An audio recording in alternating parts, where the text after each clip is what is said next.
Hello. Thank you, all of you, for being here. Thank you, Erica. It's so incredible, and I said this a year ago, it's so incredible to be this age and to see the things that are happening, to have lived to this age and to live in this age when things are happening that I didn't think could happen, that I couldn't have imagined when I was a kid. Being born in 1945 gave me a whole different perspective on what was possible and what is not possible and where the limits were. And I'm so glad that's changed. And I'm so glad to see women supporting one another in a way that I've never seen before in my life. And I also wanted to say that, as you did, I love this age. I love being 73. And really, I started my 74th year on March 9th, so I'm counting. Nobody ever says, you know, getting old is cool. You know, usually when people say, I'm getting old, they go, I'm getting old. And it's all about what I can't do, which drives me absolutely crazy. So I just want to say that the downside to being this age is, let's see, I have so many stories to tell, I don't know where to start and where to stop.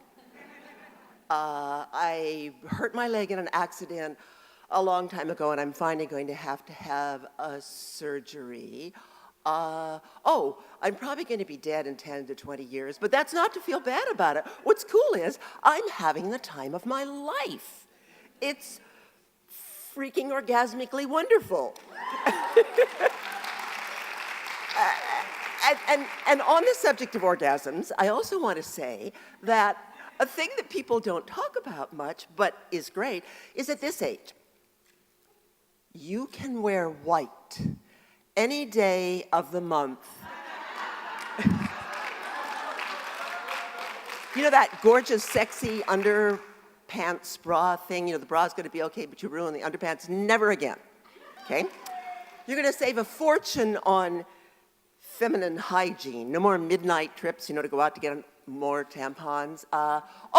And I can have sex anytime I want. And not have to worry about getting pregnant. I mean, these are definitely good things that people don't talk about very much. So thinking about what we can imagine, what we do imagine now, makes me think about some of the things that I grew up with.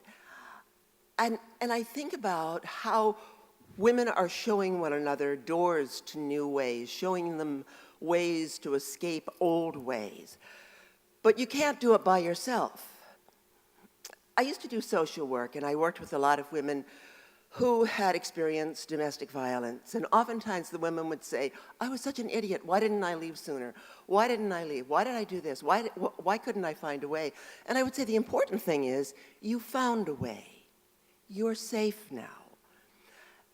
And if you don't see a door and you don't know there's a door, if no one shows you a door, there isn't one. And now we are showing one another doors to new ways. And I see that happening across ages with younger women and older women, and it makes me really, really happy to see what we're doing. When I was a young girl, my mother wanted me to quit high school and become a Las Vegas showgirl.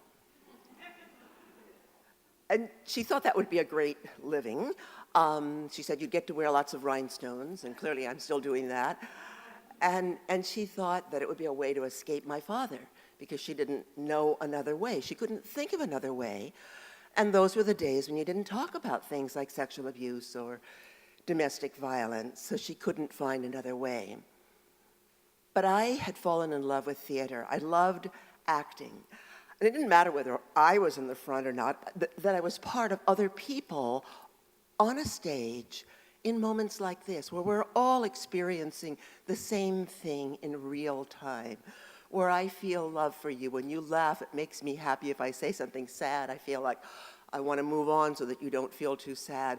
It's a kind of connection that I think is almost like making love.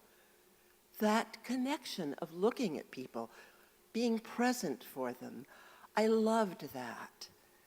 And I loved that when we did plays, we could tell stories that oftentimes people weren't really talking about, in real life to one another because we were afraid to say things. And we hid our stories. Well, I did finish high school, and I stayed in acting, and I won a trophy at UCLA, and I moved off to Hollywood. And it wasn't a big move since we lived in Los Angeles, so it wasn't as adventurous as it sounds. And in those days, well, it was kind of the way Portland is now, where you go a block and you trip on an author, a famous author. And in Hollywood in those days, you'd go a block and you'd run into all kinds of movie stars. So that was pretty exciting. And it was exciting too. I was a script girl, and I was a stage manager, and I did everything that had to do with acting and small parts on stage. But the Me Too movement, all those things that you heard about, well, we weren't talking about them then, but they were all happening. And when things would happen with producers and directors and agents, and I would tell friends of mine, they might say things like, that's just Harry being Harry. David's just like that. He didn't mean anything by it. Well, did you get the job? It's okay. All these excuses were made. And I often thought that I was a crazy person because I was not happy with what was happening. And I didn't want to have sex with those people. And I was afraid. And it wasn't that I was trying to protect my virginity. I had lost that when I was 12. I wanted to act. I wanted to be safe. I even thought that it would be wonderful to maybe write a memoir or maybe write a play, but I had never heard of a woman who wrote a play. There was Lorraine Hansberry, and she wrote A Raisin in the Sun, but she wrote about racism. She was black. She had something more important to say than anything I had to say. And I was afraid. But I still kept, acting and being in the theatrical business. And I kept being invited to parties and meeting famous people. And I was at a party once, and everybody was dressed in tuxedos and glimmery things. And I had met Lucille Ball, and she introduced me to a woman named Gypsy Rose Lee. Oh, some people know who she is. And for those of you who don't, she was a burlesque dancer. They made a musical about her called Gypsy. So we were all standing around, and a waitress brought drinks to us, and she made a mistake, and she handed the wrong drink to a man who told her she was a stupid idiot, who told her, "You're a waitress and you can't even do this job." And tears came to my eyes. Tears were in hers. I was frightened because it reminded me of my father's anger and Gypsy Rose Lee. Once again, I should mention that she was 55 years old, and in Hollywood terms then, that was ancient. She was glamorous and gorgeous and beautifully well-dressed, and she looked at the man and she said, "You're an asshole." And she said it loud enough that everybody in that posh place turned around and looked at her. And then I went to get a drink for the man, but she went too, Gypsy Rose Lee did. And the two of us went to that girl, and we spent the rest of that evening sitting on the stairs while she talked to that girl about being proud of herself, about writing, about how Gypsy Rose Lee had had a difficult life and how she'd brought herself to where she was. She talked about, we didn't have the word social justice then, but that's what she was talking about. I'd never seen a woman stand up to a man like that before. It was profound. And it's funny how sometimes it's just a little thing like that just transforms you. And it was wonderful.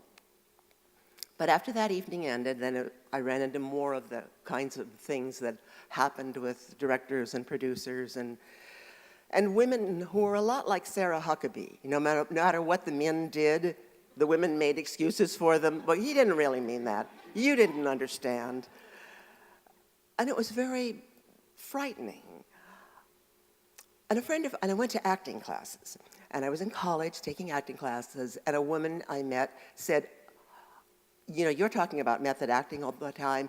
I'm an assistant to Marlon Brando, and you like those things, like, you talk about civil rights and stuff." Clearly, she didn't take it very seriously. And she said, "Marlon would love to talk to you about those things." So I met him at a party, and I sat beside him, and I wanted to talk about method acting. he wanted to talk about sex. And he told me he was a very good lover. And he asked me if I wanted children. And he told me, acting is nothing. Children are the only immortality you'll ever get. And I still wanted to talk about what was important to me, but I was afraid of him, and he was sitting very close to me. And finally, he looked at me and said, "Why do you want to act?" And I realized that he was the same age that my father was the first time my father raped me. And I had to get up and walk away from him. And I kept my back to him, but I kept trying to say what had happened to me, because people didn't talk about those things. And I opened my mouth, and nothing came out. I wanted so much to say things, but I couldn't talk. And I had this feeling also that if I couldn't manage to find my voice, that maybe I'd go crazy right on the spot. My father had told me I was crazy, and my father had told me that he'd sent my mother to the loony bin. So there was this fear that if I spoke, I would go crazy, or nobody would believe me, and maybe the entire world would fall apart if I told this story. And I tried to talk, but have you ever had that moment where your mouth gets dry and your heart is beating hard and you want to say something and you can't? And then other people came into the room and the evening was over, and my girlfriend drove me home, and she said, "He is such a great fuck. He's a fucking genius. You should have had sex with him." And all I could think of was I couldn't understand how having Marlon Brando's penis inside of me was really going to improve my life. And so it was funny, and I was frightened. And in those days, we didn't know, those of us who survived sexual abuse and rape, we didn't know that we had PTSD. Nobody said that to us. And I would have flashes and not know what was wrong with me. And I felt more and more like I was a failure at absolutely everything in life. And I was in an office, it might have been the 10th floor, and it was across the street from the Capitol Records building. And I decided I needed to die. And I sat in the windowsill with my legs outside, thinking that I had no reason to live. I'd been a failure at everything. I couldn't tell this story. Maya Angelou hadn't yet written the words about there's no greater agony than to carry an untold story in your body. She hadn't written I Know Why the Caged Bird Sings. There were no voices to tell me that I was going to be okay. And I leaned forward, and then I would stop myself, and I didn't know why. I didn't really want to die, but I didn't want to live anymore. But finally, I knew that my girlfriend was waiting for me at another event, another party, and I didn't want to disappoint her. But the other thing was, I don't know even where this voice, not a voice, but this idea came. I thought, I could do it, but if I do it, I'll never know. I'll never know how my life could have turned out. I'll never know if I'll be able to write or find some sort of voice of my own. And so I told myself, well, I could always kill myself another time. I could. And I brought myself back in the room and locked the door and left the office. And I went to the party. There were so many beautiful people. They were all gorgeous and glimmery, and if Kermit existed then, he hadn't been written yet, I would have said I felt like Kermit. It was just, compared to them, I was, what? And I was out of my league. But my friend had gotten us this fine table at this party, and then Gypsy Rose Lee walks up to our table, and she says, "Why aren't you girls drinking?" And we said, "We're not 21. And she either said, "Fuck that," or "Screw that." And she went away and came back with the biggest bottle of champagne we'd ever seen, and she poured our glasses, and she said, "You gotta live, girls." But it was the same night. It was about an hour or two after I'd sat in the window. And she was just being funny, but I felt as if there was a kind of message in that. And the other thing was, she just seemed like this strong, glowing light, this woman who kind of, not only because she wore great clothes, but she had an illuminating quality about her. And I thought, I would like to be like that one day. I would like to feel that brave and that strong. Well, eventually I left Hollywood, and nobody was offering me any contracts. And I went into social work and did all kinds of wonderful work in the civil rights movement and the women's movement. And I played a very small role in all of that, but I was so grateful to have been part of that. And I'm so grateful to have come through all that, to be here in this moment with all of you. And I couldn't memorize this, so I saw it the other day online, and I loved it. This is from Adrienne Rich. The most notable fact that our culture imprints on women is a sense of our limits. The most important thing a woman can do for another woman is to illuminate her possibilities. And that's what you're doing, Erica, what everybody in this room is doing. I'm so grateful to be part of all that luminescence. Oh, and I have submitted 2 short stories in my entire life. And I submitted one. The first one was 1973, and the other one I just submitted, and they accepted it.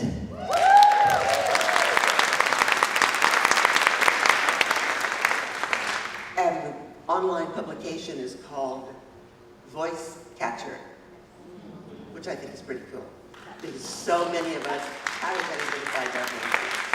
So thank you all. Illuminate one another's lives. I pledge to do the same for you. Thank you. Thank you for being the light.